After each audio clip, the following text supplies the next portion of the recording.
네, 우리 교회 오니까 좋네요. 네. 2주 동안, 네, 또 힘겨운 시간들을 보내왔습니다. 네, 2번씩 설교하면서, 네, 이렇게, 이제 끝났네요. 네. 오늘 제가 이제 지난 시간에 한 내용으로 이제 끝난 건 줄 알았는데, 뒤에 보니까 더 알아봅시다 있더라고요. 그래서 더 알아봅시다까지 우리 함께 보고, 그 다음에 이제 챕터 4에 해당되는 내용들 앞부분만 잠깐 보고 오늘 이렇게 마치도록 하겠습니다. 그래서 오늘 말씀해 보시면 이제 예수님의 십자가 대속의 이제 은혜, 그로 말미암는 결과가 뭐냐? 이제 라고 하는 것들에 대한 것들을 이제 살펴보고 있는데, 그 의미가 무엇인가? 예수님의 죽으심의 의미가 무엇인가?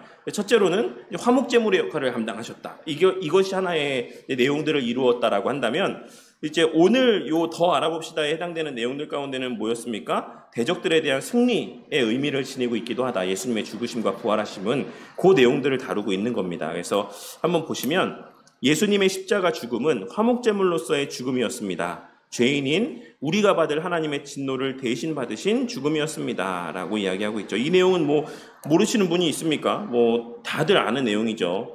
예수님은 우리의 죄를 대신 지시고 인간으로 사시면서 전 생애를 통해서 고난을 당하셨습니다. 여기서의 요 전 생애를 통해서 고난받으셨다라는 의미를 좀 우리가 좀 유심히 봤으면 좋겠어요. 일반적으로 많은 사람들이 예수님의 어떤 고난에 대해서 생각할 때 그냥 예수님께서 이제 붙잡히신 다음부터, 그때부터 뭐 로마 군병들로부터 채찍 맞으시고 십자가 지고 가시고 뭐 십자가 달려 죽으시고 이런 부분들만을 예수님의 고난이라고 생각하시는 분들을 적지 않게 볼 때가 있습니다. 근데 예수님의 고난과 비참, 이것은 어디서부터 시작입니까? 인간의 몸을 입으시는 것부터가 시작이에요. 그것부터가 말로 다 할 수 없는 비참이고 비하입니다. 제가 여러 번 이 비유의 말씀을 드렸는데 제가 성도님들한테 할 수 없으니까 누군가 저한테 아유 이 벌레 같은 놈아 이렇게 하면 얼마나 이게 벌레가 안 됐는데도 벌레 같다라는 말만 들어도 막 몸소리 쳐지게 막 화가 막 나고 뭐 이렇게 하잖아요. 뭐 그보다 훨씬 못하다라고 여기는 대상에 빗대어지는 것만으로도 우리에게는 엄청난 모멸감과 수치를 느끼지 않습니까? 예를 들어서 뭐 강아지라는 이제 빗대서 막 아유 이 뭐 강아지 같은 놈, 혹은 강아지만도 못한 놈, 혹은 강아지보다 더한 놈, 뭐든지 우리의 그 빗대어지는 대상이 나보다 못한 존재라고 여겨지는 것 자체, 여김받는 것 자체가 얼마나 우리에게 수치스럽고 모멸감을 안겨주는지 우리가 일상의 삶에서도 잘 알고 있는 것처럼 예수님께서 우리가 어떤 그런 강아지와 같은 벌레 같은 존재에 빗대어지는 것과는 사실 차원이 다른 거예요. 예수님이 인간의 몸을 입으셨다라고 하는 것, 인간과 같아지셨다라고 하는 것은 우리가 개가 되고 우리가 벌레가 되는 것과랑은 아예 차원 자체가 다른 문제입니다.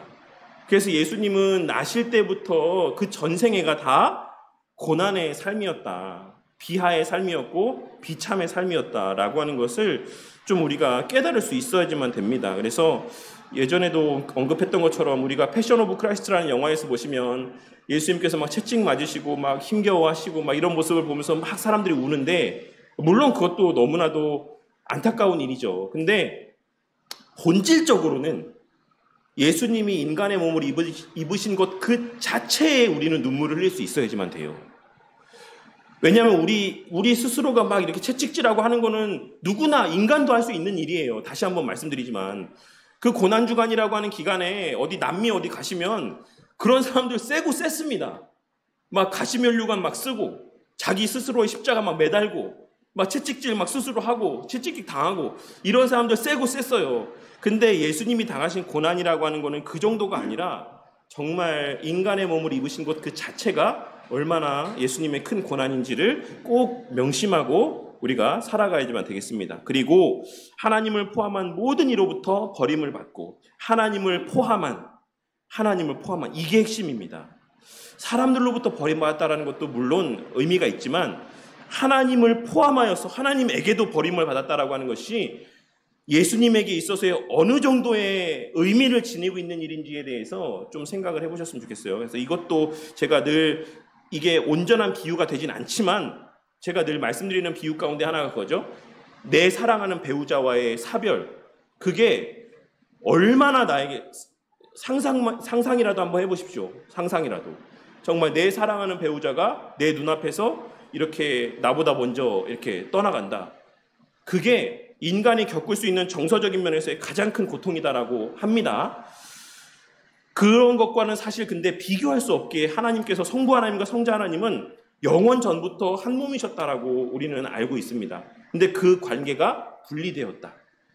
그런 고통을 감내하셨다라고 하는 것입니다. 그것을 그러니까 우리가 십자가에 대해서 묵상하고 예수님의 성육신에 대해서 묵상하면 묵상할수록 우리의 죄가 얼마나 극심했는지를 알 수 있고 그러한 우리한테 베푸신 하나님의 은혜가 얼마나 큰가에 대해서 우리가 깨닫게 될 수밖에 없어요.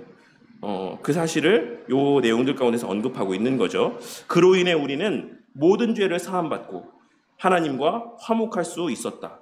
결국 그 모든 이 대가를 왜 지불하셨다? 화목하게 하시기 위해서. 근데 예배를 안 드린다? 주일에?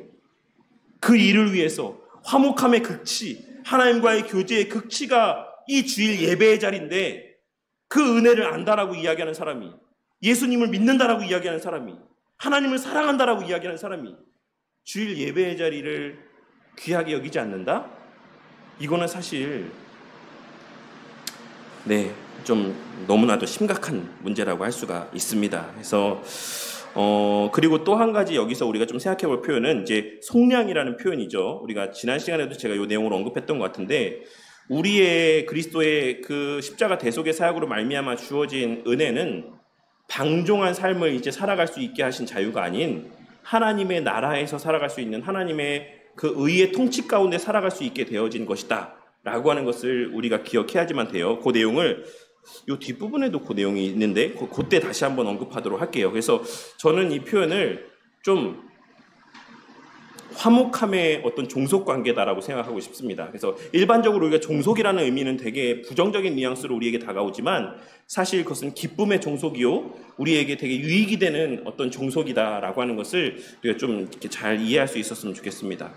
그런데 예수님의 십자가 대속적 죽음에는 또 다른 측면이 있는데 그것은 십자가 사역이 바로 사탄과 그 악한 세력들에 대한 승리라는 것입니다. 예수 그리스도는 십자가 사역으로 악한 세력들을 무너뜨리고 무력하게 만들었습니다. 사탄은 무엇으로 우리를 지배합니까? 사탄의 힘과 권세와 무기는 무엇입니까? 그것은 죄와 사망입니다. 여기서 죄는 각 사람의 범죄이며 사망은 죄에 대한 하나님의 진노요 형벌입니다. 하나님의 뜻인 율법으로 하나님의 법정에서 재판을 받을 때 우리 모두는 죄인으로 판정을 받습니다. 그리고 그 죄에 대한 형벌이 처해지는 것입니다. 그렇지만 이제 우리가 누구로 말미암아서 이런 평가를 받지 않습니까? 이런 책임을 지지 않습니까? 그리스도로 말미암아서 우리가 이런 이제 책임 가운데서 자유하게 되었다라는 것이죠. 공교롭게도 제가 이 내용들을 다루면서 제가 지난 금요일 날 근데 또 공교롭게도 그 자리에 있었던 우리 대학 청년부가 아무도 없네요. 너무 충격을 받은 내용이 있는데 제가 그 내용을 다시 좀 이따 말씀드릴게요. 사탄을 비롯한 악한 세력들은 바로 이것을 노립니다. 악한 영적 세력들은 사람이 불순종함으로 하나님을 떠나는 죄를 범하도록 하기 위해서 온갖 속임수와 거짓으로 미혹합니다. 사탄은 이렇게 불순종하여서 하나님께 버림받은 죄인들을 지배합니다. 여기서 이야기하는 게 제일 자연스러울 것 같습니다. 자, 여기서 질문을 하나 드리고 싶습니다. 사실 여기서 질문 드리는 게 뭐 의미가 있나 싶지만 거듭난 자에게 귀신 들림의 일이 있을 수 있다 없다. 이쪽은 사실 볼 필요도 없어서 제가 이쪽 보지도 않겠습니다. 네. 거듭난 자에게 귀신 들림이 있을 수 있다 없다. 있다. 없다. 없다인 거예요? 있다인 거예요? 없다. 있다. 있어요? 있다라고 생각하시는 분 있습니까 혹시? 없습니까? 있습니까? 제가 너무 충격받았던 게, 제가 누구라고는 밝히지 않겠습니다. 프라이버시가 있으니까.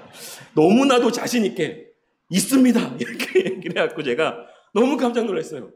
전 당연히 아닐 거라고 생각했거든요. 왜냐, 제가 그 질문 왜 했냐면, 제가 최근에 어디 이제 기독교 관련된 이런 카페에서 너무 답답해갖고 그런 질문을 올렸길래 너무 답답해서 제가 간략하게 글을 썼어요. 네, 이러해서 그런 일이 있을 수 없다. 근데 그 밑에 너무나도 많은 사람들이 그럴 수 있다라고 대답을 하는 걸 보고 제가 너무 깜짝 놀랐어요. 그래서 제가 그 청년한테도 물어봤습니다. 그러면 어떻게 그게 가능하다라고 생각하냐? 그러면 그 귀신이 성령 하나님을 내쫓고 몰아내고 거기를 차지하는 거냐? 그렇게 생각하는 거냐? 이랬더니 하나님이 허용하실 거다. 허용하실 수도 있지 않겠냐? 이렇게 대답을 하더라고요. 그래서 내가 죄인이다. 내가 못 가르쳐서 그렇다. 내가 그렇게 많은 이제 교리 시간에든 여러 시간들 가운데 얘기를 했는데 내가 아직도 그걸 잘 못 전했나 보다라는 생각이 들었습니다. 여기서 지금 이 교재 가운데는 뭐라고 되어 있죠? 사탄은 이렇게 불순종하여 하나님께 버림받은 죄인들을 지배합니다. 라고 되어 있죠. 근데 하나님께 속한 자를 어떻게 사탄이 그 자리를 내쫓고 지배할 수 있습니까? 우리가 거듭났다라는 얘기는 뭡니까? 그 죄와 사망의 그 권세 아래에서 사탄이 지배하는 나라에서 하나님이 통치하시는 하나님의 나라로 옮겨졌다라는 거예요. 그 나라에 속한 자는 그 누구도 건들 수가 없습니다.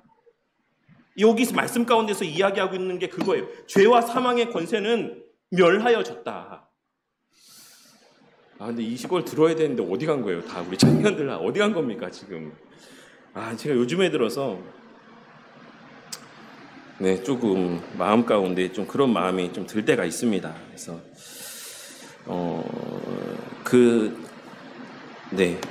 우리가 이 교리, 이 표준 문서나 성경에 기반한 가르침대로 신앙생활하지 않는 것이 얼마나 위험한가. 그리고 또 우리 여전도의 분들은 우리 금요일날 하이데벨 요리문답 하면서 들으셨지만 오문답에서 우리가 얼마나 하나님을 미워하고 본성적으로 하나님 말씀을 미워하는가. 그래서 하나님께서 맞다 하는데도 나는 아니다라고 이야기하고 우리가 얼마나 사사시대와 같이 내 소견에 옳은 대로 신앙의 삶을 살아가고 있는가. 그런 생각을 다시 한번 해봤어요. 그게 자연스럽죠. 제가 사실 누군가를 탓하는 건 아닙니다. 그렇게 우리가 더 배워야 되겠다라는 생각을 좀 많이 했고 더 가르치기 위해서 내가 열심을 내야 되겠다라고 생각을 했어요. 그렇게 얘기하는 게 김기동이에요. 그렇게 이야기하는 게 이단입니다. 귀신론을 이야기하는 사람들이 그런 이야기를 하는 거예요. 믿는 자에게도 그렇게 귀신 들림의 일들이 있을 수 있다. 그래서 믿는 자들에게도 막 축기를 하고 막 그런 정말 말도 되지 않는 신앙의 삶을 여전히 살아가고 있는 자들이 오늘 이 시간에도 부지기수입니다. 그러니까 결론적으로 들어갈 수 없다. 이 뒤에도 그 내용을 다시 한번 말씀드리도록 할게요. 공교롭게도 좀 통했더라고요. 제가 이 내용이 겹치는 내용이 다뤄져 갖고 잘 됐다. 이거 얘기하면서 확실하게 얘기해줘야지 했는데 딱 왔는데 아무도 없어 갖고 제가 사실 장년부한테는 사실 이런 질문 드리는 게 참 무의미하다라고 생각했는데 그래도 그냥 아는 거라도 돌다리도 두드려 간다라고 생각하시고 그냥 들으세요. 그리고 더 하나님을 대적하게 하고 죄와 두려움과 다툼과 탐욕 가운데 불안과 염려로 살게 하며 큰 고통을 당하게 합니다. 사탄은 죄로 인해서 사망에 처해진 죄인들을 종삼아 불의의 무기로 이용하며 괴롭게 합니다.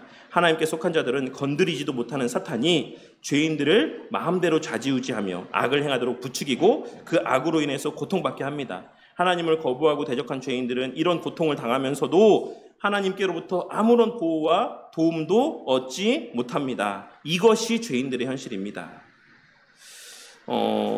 그건 그런 거죠. 우리가 그 미국이라는 강대국에 속한 사람들, 그 국민들은 어디서든지 보호를 받습니다. 미국도 뭐 완전한 나라는 아니죠. 얼마든지 거기도 뭐 많은 사실 손가락질을 받을 만한 많은 일들이 있지만 제가 짧게나마 외국에 살면서 느꼈던 게 뭐냐면, 와, 이 미국 시민권이라고 하는 것의 그 파워, 미국 시민권자라고 하는 것이 갖고 있는 그 힘이, 와, 대단하다라는 것을 되게 많이 느꼈어요. 그 국력이라고 하는 것. 우리가 하나님 나라에 속해 있다라고 하는 것이 갖고 있는 그 힘, 그 권세, 그 능력, 그 가치가 얼마나 큰 것인지를 우리가 좀 말씀을 통해서 깨닫게 되는 좀 은혜가 있길 바랍니다. 사탄의 나라에서 사탄의 지배와 통치를 받으며 죄악을 범할 뿐만 아니라 큰 고통 속에서 살아가는 것이 우리 모두의 모습이었다, 본래.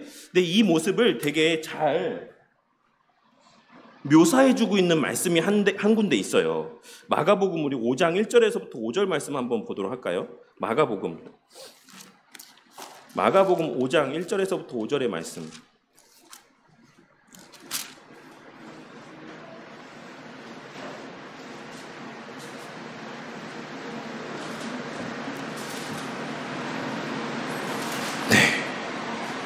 함께 이 내용을 한번 읽어보도록 하겠습니다. 시작. 예수께서 바다 건너편 거라사인의 지방에 이르러 배에서 나오심에 곧 더러운 귀신 들린 사람이 무덤 사이에서 나와 예수를 만나니라. 그 사람은 무덤 사이에 거처하는데 이제는 아무도 그를 쇠사슬로도 맬 수 없게 되었으니 이는 여러 번 고랑과 쇠사슬에 매였어도 쇠사슬을 끊고 고랑을 깨뜨렸음이로라. 그리하여 아무도 그를 제어할 힘이 없는지라. 밤낮 무덤 사이에서나 산에서나 늘 소리 지르며 돌로 자기의 몸을 해치고 있었더라. 이 상태가 어떤 상태라고 생각하십니까? 이 상태가 우리의 본래 상태입니다. 우리의 원래 예수 믿기 이전의 상태예요. 지금 밖에서 거하고 있는 사람들은 자기 멋대로 산다라고 생각하겠죠. 자기 즐거움을 추구하면서 살고 있다라고, 마음껏 나는 행복하게 살고 있다라고 생각하겠지만 그 본질은 뭡니까? 그 행함을 통해서 늘 자기 스스로를 해치는 삶을 살아가고 있는 거예요. 죄에 죄를 더하며 계속해서 스스로를, 영혼을 갉아먹는 삶을 살아가고 있는 겁니다. 누구 사이에서? 죽은 자들 사이에서. 이 말씀의 내용을 묵상해 보시면 오늘 이 말씀 가운데 사탄의 나라에 속해 살아가는 사람들의 삶의 모습이 어떠한 모습인지를 우리가 이 마가복음에 기록된 귀신 들린 사람의 모습을 통해서, 그에 대한 묘사를 통해서 우리가 부분적으로나마 우리가 생각해 볼 수가 있다라는 것입니다.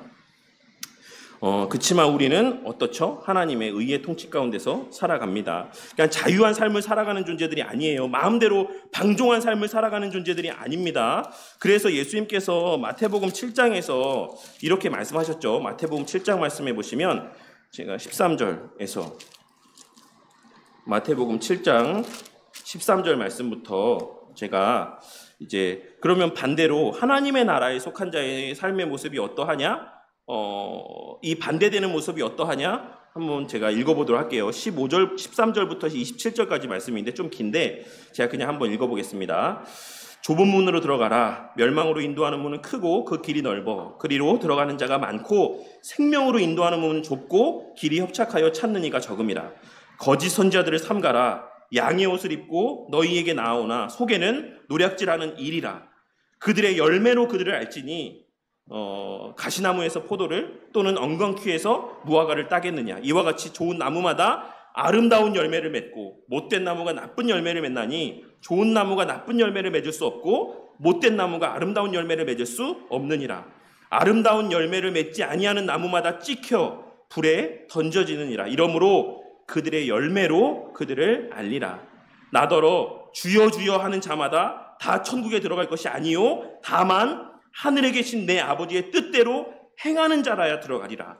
그날에 많은 사람이 나더러 이르되 주여 주여 우리가 주의 이름으로 선지자 노릇하며 주의 이름으로 귀신을 쫓아내며 주의 이름으로 많은 권능을 행하지 아니하였나이까 하리니 그때 내가 그들에게 밝히 말하되 내가 너희를 도무지 알지 못하니 불법을 행하는 자들아 내게서 떠나가라 하리라. 그러므로 누구든지 나의 이 말을 듣고 행하는 자는 그 집을 반석 위에 지은 지혜로운 사람 같으리니 비가 내리고 창수가 나고 바람이 불어 그 집에 부딪히되 무너지지 아니하나니 이는 주추를 반석 위에 놓은 까닭이요 나의 이 말을 듣고 행하지 아니하는 자는 그 집을 모래 위에 지은 어리석은 사람 같으니 비가 내리고 창수가 나고 바람이 불어 그 집에 부딪힘에 무너져 그 집 무너짐이 심하니라. 무슨 말입니까? 하나님께 속한 자, 소위 우리가 믿음이 있다라고 하는 사람들은 뭐가 있다? 행함이 있다. 왜? 하나님의 통치 아래 거하기 때문이라고 할 수가 있는 것입니다. 그래서 우리 여전도의 성경 공부 때는 제가 이제 하이델베르크 요리문답 1문답의 내용을 통해서 제가 물어봤죠. 성도님들한테. 믿음이 뭐냐? 우리 성도님들이 예수님 믿는다라고 하는데 예수님의 뭘 믿는다라는 거냐? 그리고 복음이 뭐냐? 복음이 뭐냐? 하이델베르크 요리문답 1문답은 사실 거기서부터 출발하고 있는 겁니다. 1문답의 내용이 뭐죠? 제가 1문답의 내용을 읽어드리도록 할게요. 뭐 잘 아는 내용이긴 하지만 그 밑에 부분까지 제가 한번 읽어보겠습니다. 하이델베르크 요리문답 1문답입니다. 사나 죽으나 그대의 유일한 위로는 무엇입니까? 답은 뭡니까? 사나 죽으나 나의 몸도 영혼도 나의 것이 아니오 나의 신실하신 구주 예수 그리스도의 것입니다. 그는 그의 보혈로 나의 모든 죄값을 다 치르셨고 나를 마귀의 모든 권세에서 구원해 내셨으며 하늘에 계신 나의 아버지의 뜻이 아니고서는 머리털 하나도 떨어질 수 없도록 과연 모든 것이 합력하여 나의 구원을 이루도록 그렇게 나를 보존시켜 주십니다. 그러므로 그는 그의 성령으로 말미암아 나로 하여금 영생을 확신하게 하시며 이제부터 그를 위하여 살기를 진정으로 바라도록 만드시고 또한 그렇게 살 준비를 갖추도록 만드십니다. 저는 이게 복음의 핵심이라고 생각합니다. 이게 우리의 복음의 핵심이라고 생각합니다. 우리가 그리스도의 것이다라고 하는 것, 우리가 하나님 나라에 속하게 되었다라고 하는 것, 누구로 말미암아? 그리스도로 말미암아 그 하나님의 나라에 속하게 되었다라고 하는 것, 그것이 우리에게 복음이죠. 근데 그게 뭡니까? 어떤 삶이 전제되어져 있는 겁니까? 어떤 삶을 반드시 수반하게 되어 있습니까? 이제부터 그를 위하여 살기를 진정으로 바라도록 만드신다. 하나님 나라에 속한 자들에게는 하나님께서 하나님의 영광을 위하여 하나님의 나라를 위하여 살기를 진정으로 바라도록 만드신다라고 했어요. 하나님이 이거를 거부할 수 있는 사람이 있습니까? 그렇게 살 준비를 갖추도록 만드신다라고 말씀하고 있습니다. 거기에 대해서 거부할 수 있는 사람이 있습니까? 없죠. 그러니까 필연적으로 하나님 나라에 거하는 사람들은 성령 하나님의 감동하심에 의해서 필연적으로 하나님의 율법의 말씀 가운데 순종하며 살고자 하는 마음들이 들고 그런 삶을 살아가게 되어 있다라는 것을 말씀하고 있는 것이에요. 그렇게 살 수 있게 된 것이 나에게 유일한 소망이고 위로다. 그게 복음이다라는 것을 말씀하고 있는 것입니다. 그래서 예수님께서 자신 있게 뭐라고 말씀하신 겁니까? 하나님 나라에 속한 자는 반드시 좋은 열매를 맺는다라고 말씀하고 있는 것이에요. 제가 우리 여전도의 성경 공부 때 말씀드렸는데 요즘에 들어서 이제 제 지난주 수업 시간에 김병훈 교수님한테 가가지고 그걸 여쭤봤거든요. 이 표준 문서들을 하나님 나라 관점에서 이렇게 보고 해석한 자료들이 있습니까? 혹시 교수님 공부하시면서 그런 내용 보신 적 있으십니까? 그랬더니 이제 없다라고 말씀하셨어요. 근데 그 전에 그런 개념들이 그런 표준 문서 가운데는 없습니까? 라고 여쭤봤더니 되게 저를 한심하다는 듯이 쳐다보시면서 그 문서들 가운데도 하나하나에 다 그런 하나님 나라와 관계된 내용들이 담겨 있다. 그래서 제가 여쭤본 거죠. 그럼 그런 것들을 혹시 정리해 놓은 자료들이 있냐? 그랬더니 그건 없는 것 같다라고 말씀하셨고, 그러냐? 그랬더니 이제 김병훈 교수님이 저보고 당신이 그걸 한번 써봐라. 찾아봐라. 그래서 네, 알겠습니다. 그리고 그 자리를 조용히 제가 이제 빠져나왔는데 이 하이델베르크 요리문답 1문답을 보면서도 이제 그런 관점으로 보여지더라고요. 이 하나님 나라의 관점에서 우리의 이 유일한 위로와 소망이 하나님 그리스도의 것이다라고 하는 것이 어떤 하나님 나라 관점에서 어떻게 이해할 수 있을까? 그런 것들을 자꾸 생각하게 되는 모습을 제가 좀 보게 됐습니다. 어쨌든 그래서 우리의 그리스도 안에 하나님 나라 안에 거하는 삶이라고 하는 것은 뭐다? 다시 한번 말씀드리지만 내 멋대로 사는 삶이 아닙니다. 이제 그리스도의 통치 가운데 하나님을 위하여 살아가도록 하시고 그렇게 살 수 있게 하시는 것이 하나님 나라에 속한 자들에게 베푸시는 하나님의 은혜요. 그 안에 속한 자들이 누리는 유익이다. 그런데 놀라운 일이 일어났습니다. 자비로우신 하나님이 구원의 은혜를 베푸셔서 그의 아들을 이 세상에 보내셨습니다. 하나님의 아들이신 예수 그리스도가 이 땅에 오셔서 우리를 대신한 화목제물로 십자가에서 죽으시고 부활하신 것입니다. 이를 근거로 하나님은 믿는 우리의 모든 죄를 사하셨습니다. 이제 더 이상 죄가 없습니다. 그리스도 안에서 의롭다함을 얻었습니다. 모든 죄가 사해졌고 하나도 남지 않았다면 어떻게 됩니까? 죄로 말미암은 형벌이 없어집니다. 그리고 동시에 사탄도 우리에게 권세를 발휘할 수 있습니까? 없습니까? 없습니다.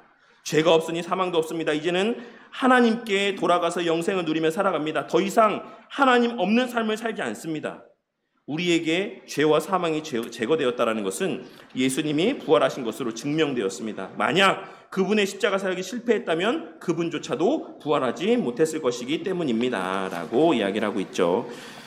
골로새서에서는 예수님의 십자가 사역이 우리의 죄를 제거했다는 것을 빈 문서에 비유해서 설명을 합니다. 하나님은 그 십자가로 죄의 목록과 그 죄로 인해 하나님께 받아야 될 형벌이 적혀있는 채무증서를 없애버리셨습니다. 사도 바울은 죄인을 십자가에 못 박을 때 그 죄목을 기록한 죄패를 함께 못 박는 관행을 빗대어서 하나님이 그 채무증서를 예수님이 달리신 십자가의 죄패로 못 박으셨다라고 말하고 있습니다. 예수님의 십자가 죽음은 우리의 모든 죄와 그 죄로 인한 채무를 다 없애신 죽음이다라고 이야기하고 있습니다.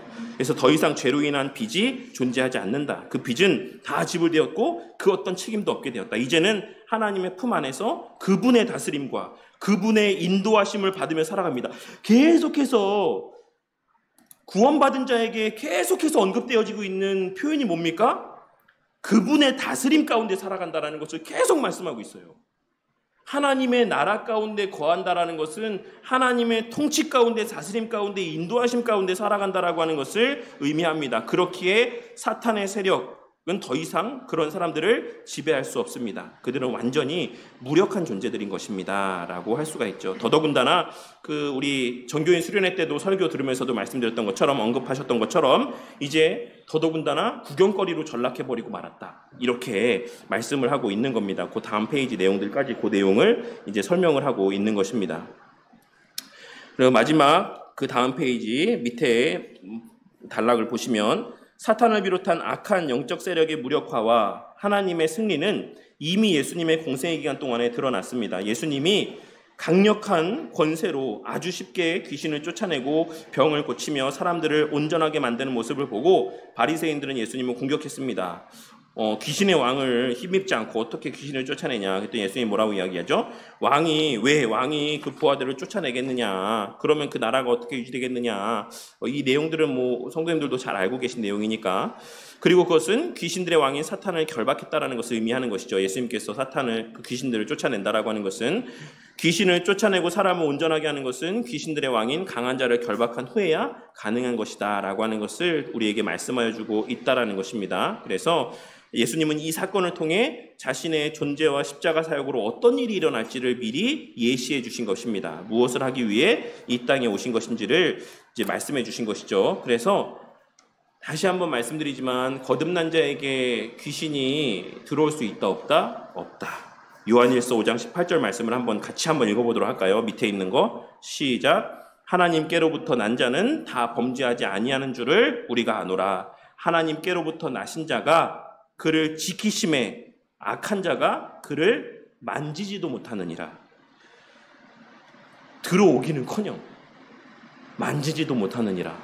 그러니까 물론 우리가 그 외부의 어떤 내 죄된 본성으로서의 그 미혹에 반응할 수는 있습니다. 그런데 나는 죽어도 죄를 짓고 싶지 않은데 마지못해서 사탄이 막 나를 죄를 짓게 만들 수 있다 없다? 없다. 고로 죄를 짓는 거는 다 누구 책임이다? 나의 책임이다. 나의 연약함에서의 발로다. 라고 하는 것을 우리가 이런 말씀들을 또 확장해서 생각해 볼 때 또한 깨달을 수 있습니다. 마지막으로 말하면 우리는 하나님이 그리스도 안에서 행하신 일에 대해서 더 많이 알려고 애써야지만 됩니다. 예수 그리스도의 십자가 사역은 다양한 의미를 지닙니다. 우리에 대해서 십자가는 우리를 대신한 화목 제물로서의 죽음이었고 또 동시에 우리를 구원하는 은혜였습니다. 사탄의 세력에 대해서 십자가는 승리의 무기였습니다. 그 십자가로 인해서 사탄의 세력은 패배했고 굴복했으며 무장해제를 당해 무력해졌습니다. 음부의 권세는 우리를, 교회를 이기지 못합니다. 그리고 하나님께 대해서 십자가는 그분의 영광을 드러내는 통로였습니다. 우리는 그 십자가를 통해 하나님의 완전한 의로우심과 공의와 사랑과 은혜를 봅니다. 그래서 하나님께 대한 우리의 예배와 찬양의 중심에는 십자가가 있는 것입니다. 라고 이야기하고 있죠. 그래서 왜 여기 계신 분들 다 이제 거기 정교회 수련회 오셨었으니까 그때 이영 목사님이 이런 내용들 설교하시면서 뭐라고 했었죠? 막 혼자 있을 때 막 이렇게 사탄의 막 안 좋은 생각, 막 이런 생각 들 때 이영 목사님이 어떻게 한다라고 말씀하셨습니까? 꺼져! 저리 가! 막 이렇게 하신다라고 하지 않았습니까? 다 뭐 때문입니까? 우리가 그리스도 안에 있고 그 모든 세력이 다 멸하였다라는 것을 우리가 알고 확신하기 때문에 우리가 그와 같이 행동할 수 있는 것이죠. 네. 이런 것들을 좀 생각하시면서 우리의 어떤 잘못된 오늘날 이 시대의 어떤 귀신론들, 이단의 잘못된 가르침들에 대해서 좀 명확하게 또한 반박할 수 있는 성도님들이 되시길 바라고 또 그럴 뿐만 아니라 그 삶에서의 그로 말미암는 은혜와 유익들을 좀 누리며 사시는 우리 성도님들이 되셨으면 좋겠습니다. 우리 이어서 사과 앞부분만 좀 보고 마치도록 할게요. 사과 보시면 앞 페이지에 하나님 나라의 주님이 되신 예수 그리스도라고 하는 것 바로 앞부분에 뭐라고 되어 있습니까? 복음은 하나님께서 예수 그리스도를 죽음에서 다시 살리시고 하늘에 올리셔서 하나님 나라의 주가 되게 하셨다라는 소식입니다. 이게 왜 복음이죠? 예수님께서 이제 하늘에 올리셔서 하나님 나라의 주인이 되셨다라고 하는 소식이 왜 성도님들에게 유익이 되고 그것이 왜 복음으로 성도님들에게 들려주십니까? 거기에 대해서 우리 웨스트민스터 대요리 문답 54문답의 내용을 제가 좀 읽어드리도록 할게요. 웨스트민스터 대요리 문답 54문답입니다. 54문답의 내용이 뭐냐면 그리스도는 하나님의 오른편에 앉으심으로 어떻게 높아지셨습니까?에 대한 질문입니다. 그 답을 뭐라고 하고 있냐면 이 내용을 보시면 왜 예수님이 하늘 우편에 하나님 나라 주인으로 앉으셨다는 게 왜 우리에게 복음인지를 알 수 있게 돼요. 그리스도는 하나님의 오른편에 앉으심으로 다음과 같이 높아지셨습니다. 하나님이시요 또한 사람이신 그리스도는 성부 하나님의 최고의 총애를 받으사 모든 충만한 기쁨과 영광 그리고 하늘과 땅의 만물을 다스리는 권세를 가지셨습니다. 그리고 그분은 그 권세로 자신의 교회를 모으시고 지키시며 교회의 원수들을 굴복시키시고 자신의 사역자들과 백성들에게 은사와 은혜를 베푸시며 그들을 위하여 중보기도 하십니다. 그래서 예수님이 하나님의 나라의 주인 되시고 그 승천하심이 우리에게 복음이라는 것이에요. 왜? 그 하나님 나라에서 주인 되심을 통해서 뭘 하시기 때문에? 자신의 교회를 모으시기 때문에, 지금 이 순간에도 지키시기 때문에, 교회의 원수들을 굴복시키고 계시기 때문에, 자신의 사역자들과 백성들에게 은사와 은혜를 베풀고 계시기 때문에, 그리고 그들을 위해서 중보기도 하고 계시기 때문에 하나님께서 하나님 나라에서의 하나님 주인으로서 당신의 백성들을 계속해서 지키시며 은혜를 베푸시고 계신다. 그래서 하나님의 예수 그리스도의 승천하심이 우리에게 복음이다라고 할 수가 있는 것입니다. 그래서 이 주가 되게 하셨다는 소식입니다라고 간략하게 표현하고 있지만 우리가 대요리문답 54문답의 내용을 보시면 이것이 왜 복음인가라고 하는 것을 좀 더 명확하게 구체적으로 확인할 수가 있게 됩니다. 이제 4장 보시면 하나님은 예수님을 우리를 위한 화목제물로 세우셨습니다. 예수님은 우리가 받을 죄의 형벌을 대신 받으셔서 하나님과 우리를 화목하게 하시는 사역을 감당하셨습니다. 그분이 오셔서 우리를 위해 십자가를 지지 않으셨다면 우리에게 아무런 소망이 없었을 것입니다. 우리는 죄의 문제를 해결할 능력도 없고 하나님 앞에서 인정받을 만한 의로움도 이룰 수 없기 때문입니다. 왜 우리가 우리의 죄의 문제를 해결할 수 없습니까? 왜 능력이 없습니까? 제가 왜라고 말씀드렸죠? 아니 내가 지은 죄인데 왜 그 책임을 내가 못 지냐? 라고 물어보면 뭐라고 대답하실 겁니까? 그 죄가 누구에 대한 죄이기 때문에 하나님에 대한 죄이기 때문에, 그 하나님에 대한 죄, 영원하신 하나님을 향한 죄는 그 가치 또한도 어떠하기 때문에 영원하고 무한하기 때문에 유한한 인간이 그 죄에 대한 책임을 질 수 있다 없다? 없다. 그래서 예수님이 왜 인간이고 왜 하나님이셔야 되는가에 대한 답들이 또 이 문장들 가운데서도 파생되어진다라고 할 수 있습니다. 우리는 죄의 문제를 해결할 능력도 없고 하나님 앞에서 인정받을 만한 의로움도 이룰 수가 없기 때문이다. 그래서 우리는 소망이 없는 존재들이었다. 그러나 하나님이 은혜로 베푸신 기쁜 소식, 곧 복음 이야기는 여기서 끝나지 않습니다. 만일 그 모든 이야기가 십자가로 인한 죄사함으로만 끝난다면 우리는 우리의 구원이 마지막까지 지속되어서 완성될 것을 무엇으로 확신하고 확증할 수 있습니까? 구원받은 이후에는 누가 우리를 보호하며 인도합니까?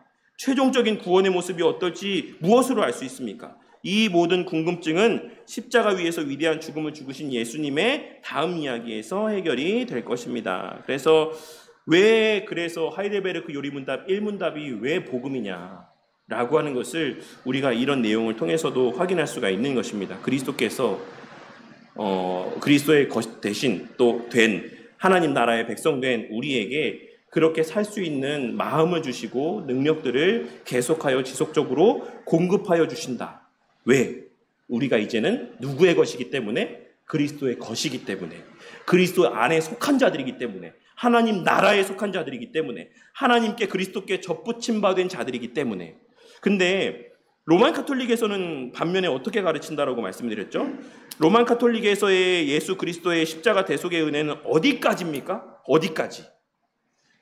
예수 그리스도로 말미암는 구원의 우리 은혜가 우리에게는 어디까지입니까? 영원토록이죠. 영원토록. 근데 로만 카톨릭에 있어서의 예수 그리스도의 십자가 대속의 은혜는 어디까지예요? 그 사람이 거듭나는 그 시간까지입니다. 그 시간까지. 그러니까는 이 말이 그들에게는 유효하죠. 그들에게는 어떻습니까? 야, 이제는 어떻게 살아야 되지? 이제는 죄 짓지 말고 살아야지. 죄 지었으면 보속하고 살아야지. 혹시 보속하지 못한 게 있으면 연옥 가서 살다가 가야지. 이런 이야기들이 나오는 거예요. 근데 우리가 믿는 바 그리스도의 대속의 은혜는 어디까지입니까? 영원토록이죠. 영원토록. 이런 차이가 있는 겁니다. 그래서 우리는 그런 보속함이 필요가 없는 거예요. 우리의 죄의 문제는 다 해결이 되었기 때문에. 그리고 더더군다나 그리스도의 승천하심 가운데 그리스도께서 지금 이 순간에도 당신의 백성들을 위한 일하시고 또 은혜 베푸심의 역사들을 행하시며 뿐만 아니라 중보하시며 기도하고 계시기 때문에 우리는 소망 가운데 살아갈 수가 있는 겁니다. 자, 그 다음 페이지까지만 보고 마치도록 할게요. 부활하신 예수 그리스도까지. 하나님은 십자가에서 죽으신 예수님을 다시 살리셨습니다. 이제 예수님의 부활은 믿음으로 살아가는 모든 사람에게 매우 큰 기쁨이자 소망이 되었습니다. 예수님의 부활은 믿는 우리와도 관련이 있기 때문입니다. 왜? 예수님의 부활이 어떤 의미를 지니기 때문입니까? 어떤 의미를 지니죠? 예수님 부활이? 앞에 그래서 55페이지를 한번 다시 보도록 할게요. 새로 된 거에 55페이지고 옛날 책에는 그 더 알아봅시다 두 번째 페이지입니다. 밑에 보시면 맨 밑에 줄에서 세 번째 우리에게 죄와 사망이 라고 되어 있는 부분 한번 보도록 할게요. 새로 개정된 판은 55페이지고 구판에는 더 알아봅시다 두 번째 페이지입니다. 그래서 맨 마지막 줄에서 세 번째 줄에 우리에게 죄와 사망이 제거되었다는 것은 요거 내용 찾으셨어요? 제가 너무 어렵게 설명을 드렸나요? 네, 찾으셨죠? 함께 읽어보도록 할게요. 시작. 우리에게 죄와 사망이 제거되었다는 것은 예수님이 부활하신 것으로 증명되었습니다. 만약 그분의 십자가 사역이 실패했다면 그분조차 부활하지 못했을 것이기 때문입니다. 그래서 다시 지금 페이지로 돌아와서 자, 이 부활이 우리에게 어떤 의미를 지닙니까? 우리의 죄와 우리의 사망이 어떻게 됐다? 제거되었다라는 것을 의미하죠. 예수님의 부활의 의미를 알기 위해서 우리는 우선 이 부활이 역사적으로 사실이라는 것을 믿어야 된다. 이거는 사실 여기서는 얘기할 필요가 없을 것 같아요. 너무 많이 말씀드렸으니까.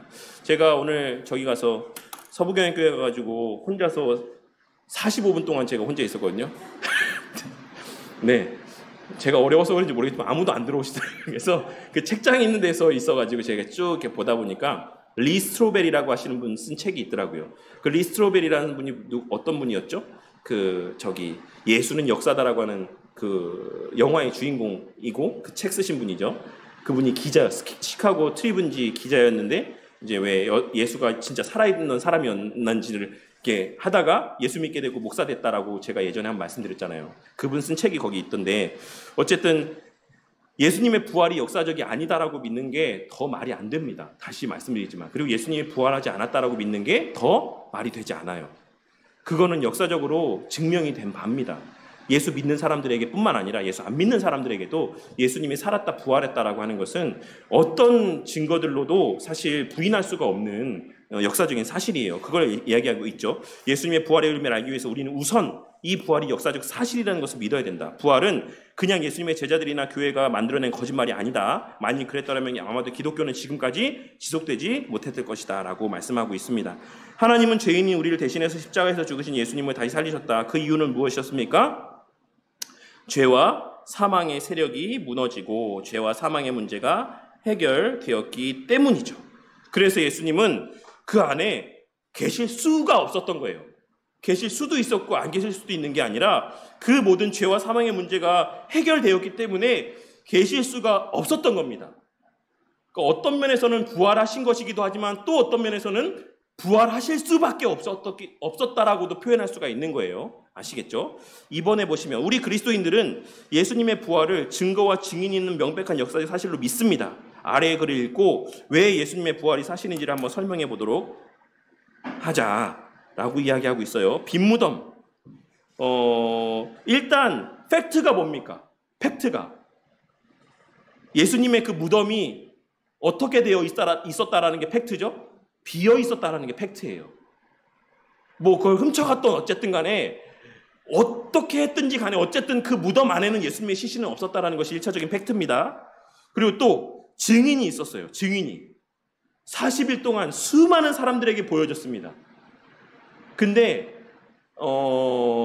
이제 예수는 역사다라는 영화나 그 책에도 이제 그 사람이 조사를 하면서 그 정신학자, 정신분석학자, 심리학자 이런 사람들을 찾아가서 질문하는데 무슨 질문을 하냐면 그때도 말씀드렸지만 혹시 그 사람들이 단체로 다 환각을 본 게 아닐까요?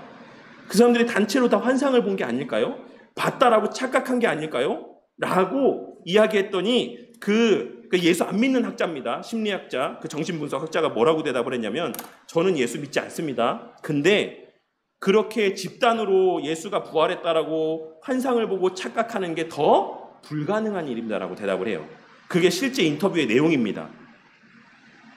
그러니까 죽었다가 사람이 살아났다라고 믿는 게 더 합리적이다라고 그 사람이 이야기하는 거예요. 예수님 그 불신자인데. 그러니까는 증인이 분명히 있었다라는 겁니다. 증인이 본 사람들이. 그리고 도적설. 예수님의 부활을 부정하는 대표적인 이론이 도적설이다. 즉 예수님의 시체를 제자들이 몰래 훔쳐가서 감추고 부활했다라고 거짓말했다라는 가설이다. 만일 제자들이 그렇게 했다면 아마도 자신의 유익을 위해서 그렇게 했을 것이다. 그러나 그러니까 뭘 위해서겠어요? 사실 이렇게 만약에 했다라고 하면 뭘 위해서겠습니까? 부귀영화를 누리기 위해서겠죠. 내가 그 부활하신 예수님의 제자야. 그래서 떵떵거리면서 살기 위해서 그렇게 했겠죠. 근데 그렇게 그들이 거짓말을 했다라고 하면 그 거짓말의 결과가 뭐였습니까? 순교나 핍박을 당했다라는 거예요.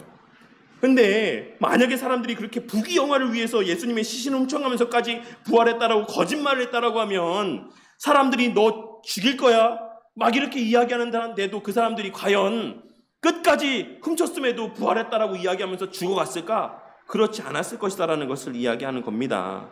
그리고 또 마지막에 죽으면서 그게 거짓말이었다라고 하면 예수님의 부활이 거짓말이었다라고 하면 그들이 과연 그 죽는 순간에 그렇게 스데반 집사와 같이 미소를 띠면서 기꺼이 죽어갈 수 있었느냐를 물어보고 있는 거예요. 그렇지 않죠. 그러니까 이런 것들을 통해서 예수님의 부활하심은 역사적인 사실이고 실제다라고 하는 것을 알 수 있습니다. 예수님의 부활은 일시적인 부활이 아니라 다음 페이지에 다시는 사망이 지배하지 않는 영원한 부활이었으며 영광스러운 몸으로 다시 살아난 부활이었습니다. 예수님은 십자가에서 우리를 위해 대신 죽으심으로 모든 죄의 문제를 해결하셨고 죄의 결과인 사망을 이기셨습니다. 그리고 사망의 지배를 끊어버리고 완전한 사람으로 부활하셨습니다. 이 같은 예수님의 부활은 예수님을 믿어 모든 죄를 사함받은 우리에게 중요한 영향을 미친다 어떤 의미가 있습니까? 어떤 의미? 앞서도 이야기했지만 좀 더 이거를 좀 더 있어 보이게 표현하자면, 첫째로 예수님의 부활은 예수님의 칭의의 선언이자 우리의 칭의의 선언이라고 할 수가 있어요. 예수님의 칭의의 선언이 뭡니까? 죄에 대한 그 모든 죄의 세력에 대한 승리이자 죄의 문제의 해결에 대한 선언의 의미가 있다라는 것이죠. 그래서 그 안에 거하는 우리에게도 그런 죄와 사망의 세력이 멸하여졌고 그 세력에 대한 승리가 우리 것이 되었다라는 의미가 예수님의 부활의 의미 가운데 담겨져 있는, 우리에게도 적용되어지는 은혜다라고 할 수가 있습니다. 두 번째, 예수님의 부활은 우리의 영적 부활의 원천이며 육적 부활의 근거라고 할 수가 있습니다. 예수님의 부활하심은 우리의 영적 부활의 원천이며 육적인 부활의 근거가 되는 것이다. 그래서 우리가 예수님의 부활하심으로 말미암아 우리가 영적으로 거듭났다라는 것을 확신할 수 있을 뿐만 아니라 우리의 육신도 나중에 완전하게 부활체로 거듭나게 될 날이 있을 것이다라고 하는 확신과 소망을 가질 수가 있게 되는 거예요. 네, 이제 마지막 대망의 예수님의 부활은 예수님의 십자가 사역이 하나님의 뜻대로 성취되었음을 증명합니다. 이제 그것을 믿는 우리는 모든 죄를 사함받고 하나님 앞에 나아갈 수 있게 되었다라는 것입니다. 화목하게 되었으니까요. 예수님의 부활은 그의 십자가로 인하여서 우리의 죄가 해결되었을 뿐만 아니라 우리에게도 부활이 임했다라는 것을 의미합니다. 영적으로 부활했고 육적으로 부활할 것이다라는 것에 대한 확증입니다. 확증. 예수 그리스도와 그분의 형벌 대속적인 죽음을 믿는 모든 자들에게 죄와 사망의 권세가 사라졌습니다. 죄와 사망을 무기로 우리를 지배하며 그 힘을 떨쳤던 사탄과 악한 영적인 세력들도 이제는 무력하게 되었습니다. 예수님의 부활 소식은 예수님의 십자가 죽음과 더불어 이 세상에서 가장 큰 기쁨의 소식이자 곧 복음이라고 할 수 있습니다. 마지막 때에 우리의 부활로 열매 맺을 하나님의 부활, 예수님의 부활 생명은 믿는 우리에게 이미 나타나고 있습니다. 사탄의 지배에서 벗어나 하나님께 받아들여진 자로 살아가고 있기 때문입니다. 예수님의 생명이 우리 안에 역사하여 점점 예수님처럼 변화되어져 가고 있기 때문입니다. 왜 그렇죠? 하이데베르크 요리문답 1문답에 있는 내용에서와 같이 그렇게 하나님께서 하시기 때문입니다. 그렇게 역사하시기 때문이에요. 그래서 점점 예수님처럼 변화되어져 가는 것이 있을 수도 있고 없을 수도 있다?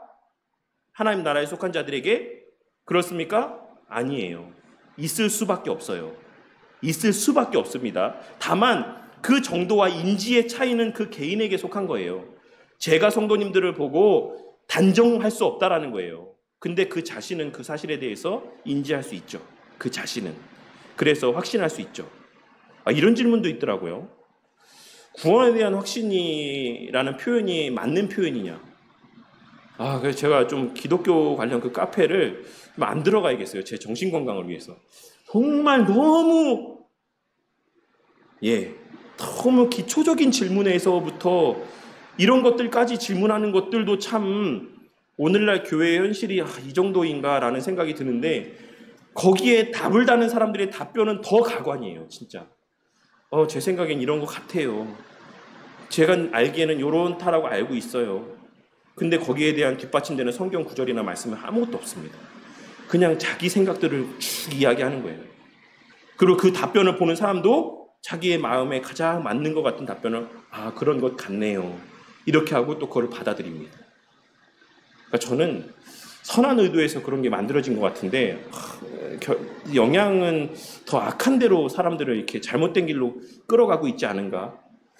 교회가 그 일을 감당해야 되는데, 목사들이 그 일을 감당해야 되는데, 얼마나 교회와 목사들의 그 해야 될 일들을 감당하지 못하면 그런 수많은 떠돌이 성도들이 그런 데 와서 질문하고 자기들끼리 묻고 자기들끼리 답하고 자기들끼리 납득되는 대로 이해하면서 자기 소견에 오른 대로 그렇게 신앙생활을 하고 있는가.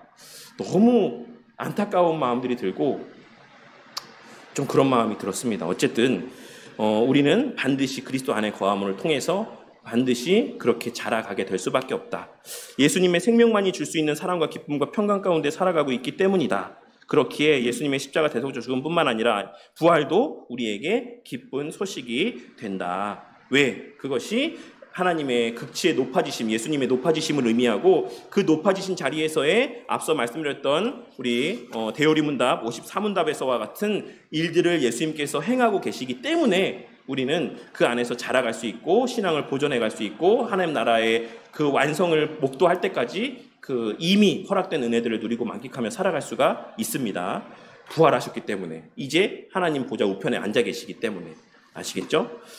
네, 여기까지만 오늘 살펴보고 다음 시간에 나머지 부분 살펴보고 또 마치도록 하겠습니다. 기도하겠습니다. 하나님 감사합니다. 오늘 이 시간에도 우리가 하나님 나라의 관점에서 또 왕 되신 우리 또 예수님의 행하신 일들에 대해서 함께 살펴보게 하여 주심에 감사를 드립니다.